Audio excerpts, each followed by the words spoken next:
Welcome. This is a new episode of A Year in Review. Today we are going over the year 1997. We're starting off with the month of January.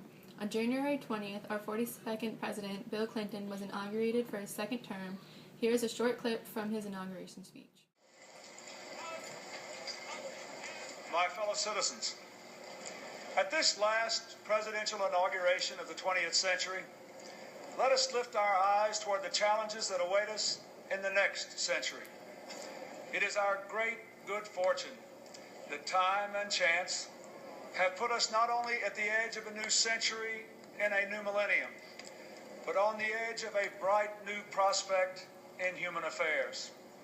A moment that will define our course and our character for decades to come.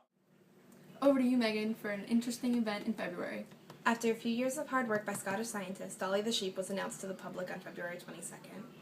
She was originally cloned on July 5, 1996, but was kept secret. She was the first mammal to be cloned from an embryo rather than an adult cell. She was the only lamb born from 277 attempts. Soon after on March 4th, President Clinton put a ban on cloning research due to Dolly the sheep and Oregon scientists that successfully cloned monkeys from embryos. There will no longer be federal funds put towards cloning because Clinton believes that we do not know enough about it yet. Now let's hear from Lexi about more events in March. On March 9, 1997, at around 12:30 a.m., Wallace left with his entourage and two GMC Suburbans to return to his hotel after the fire department closed the party early because of overcrowding. Wallace traveled in the front passenger seat along his associates, Damon D. Rock Butler, Jr., Mafia, member Little C's, and driver Gregory G. Money Young. Combs traveled in the other vehicle with three bodyguards. The two trucks were trailed by a Chevrolet Blazer carrying Bad Boys' director of security. By 12:45 a.m., the streets were crowded with people leaving the event. Wallace's truck stopped at a red light, 50 yards from the museum. A black Chevrolet Impala SS pulled up alongside Wallace's truck. The driver of the Impala, an African-American male dressed in a blue suit and bow tie, rolled down his window, drew a 9mm blue steel pistol, and fired at the GMC Suburban. 4 bullets hit Wallace. Wallace's entourage rushed him to Cedars-Sinai Medical Center, where doctors performed an emergency thoracotomy, but he was pronounced dead at 1:15 a.m.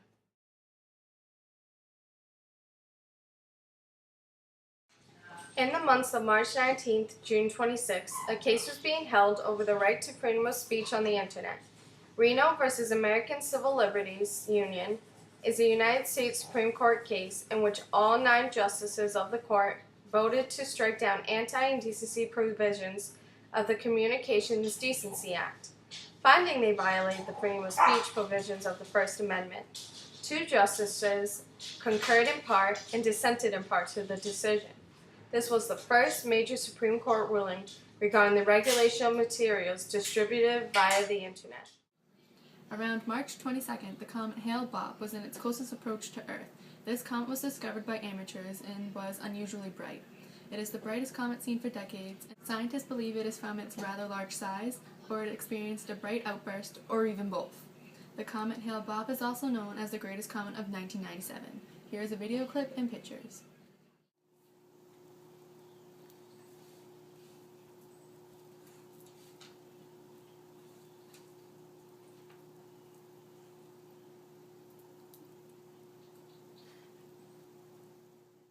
Moving on to April, Vietnam signs an agreement with the United States on April 7th. This agreement stated that Vietnam was to repay the United States $140 million in debt owed by Earthsville South Vietnam Regiment, Saigon. Regular payments under this agreement will begin in July of 1997 and extend until the year 2019.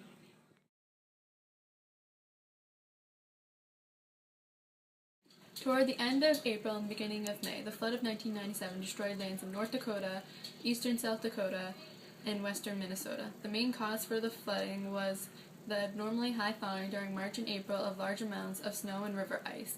At Fargo, North Dakota, the Red River peaked at more than 6.6 meters above flood stage.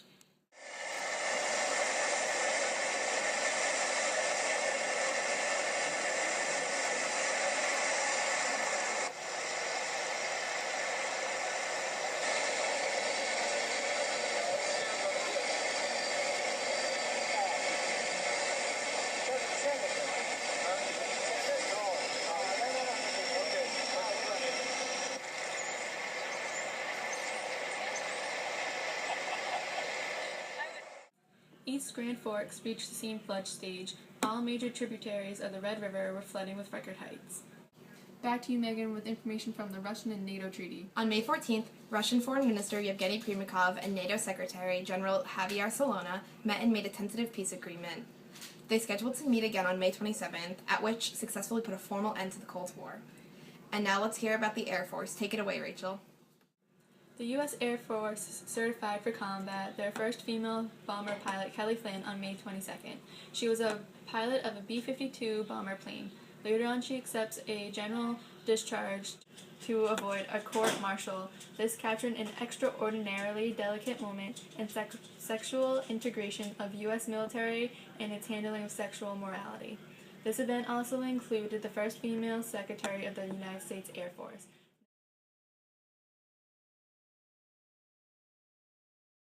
Now to Megan to discuss a big medical event in June.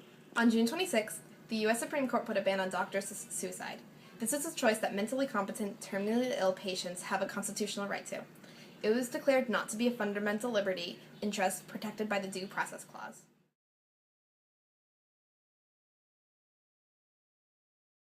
Now let's hear from Lexi about the Treaty of Friendship.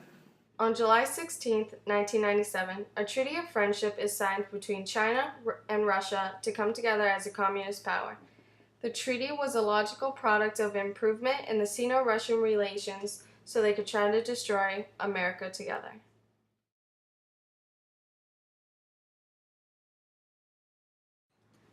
In the month of July, Asia was having financial crisis. It all started in Thailand, then quickly moved to its neighboring banks. Thailand had acquired a burden of foreign debt that made the country effectively bankrupt even before the collapse of its currency. As the crisis spread, most of Southeast Asia and Japan saw slumping currencies, devalued stock markets and other asset prices, and a precipitous rise in private debt. Fears of the world would soon widen an economic meltdown. Foreign debt rose from 100% to 167%. On September 5th, Mother Teresa of Calcutta unfortunately passed away due to cardiac arrest. She had recently turned 87 in August. She chose to live her life showering attention to the most destitute, most outcast, most ill members of society. She served the poor while living like the poor, without modern comforts and possessions. Mother Teresa won the Nobel Peace Prize in 1979. She suffered from various heart problems in the last few years of her life. She died of a heart attack at her headquarters in Calcutta, India.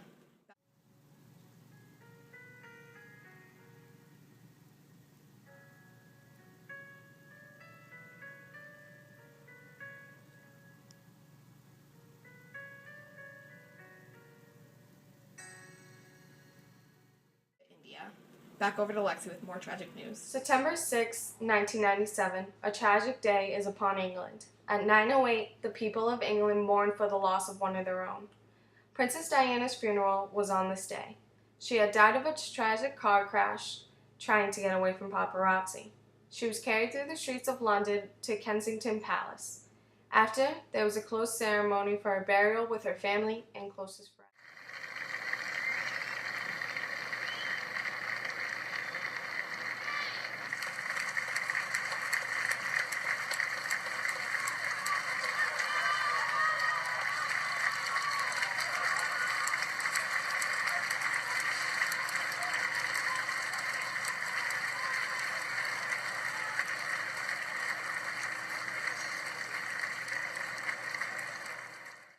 Back in February, the Chinese leader Deng Xiaoping died and was cremated. Later on in October, the Chinese promised the Clinton administration that it will no longer send anti-ship cruise missiles to Iran. Back over to Megan to discuss pop culture. The movie Titanic opened on December 19th, starring Leonardo DiCaprio and Kate Winslet. During its time, it was the #1 North American movie of all time, making $658,672,302. Also at its time, it was the #1 worldwide movie of all time, making $2,185,672,302. Are you ready to go back to Titanic?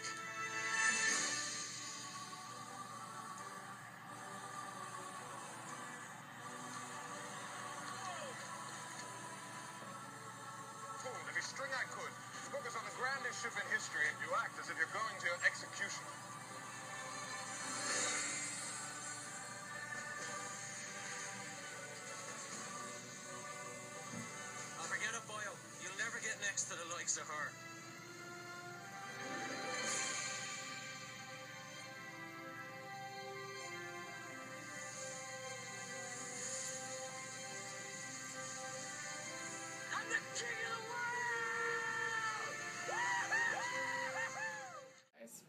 Now let's hear from Lexi about the unemployment rate.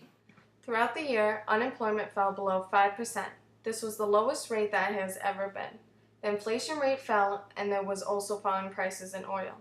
It imported different goods and services. Thanks for watching A Year in Review. Catch us next week where we'll be talking about 1998.